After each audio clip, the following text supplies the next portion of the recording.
everybody, I'm Nikki from Doug and Nikki, and I wanted to find some outdoor cups, like at least 16 ounces. I think I found them, and some cool colors that can go inside of our little pool floats that'd be kind of cool and matchy.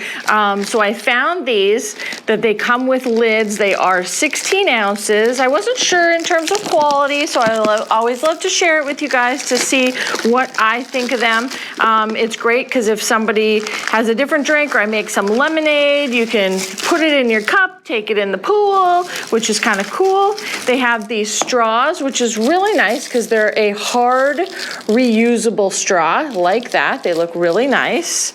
And you have these plastic lids, which are perfect, and they have this little nub on the top. It makes it so that the straw is not going to pop out. So you're going to put that there, put it in your cup, put it on, and that straw is not coming out.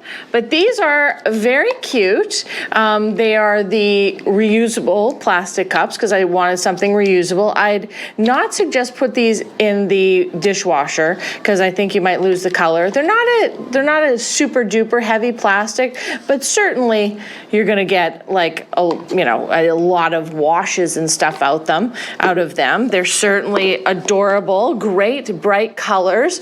And let's try one in the pool float. This cute little pool float. Put this in, they fit perfectly. I think that is definitely a win.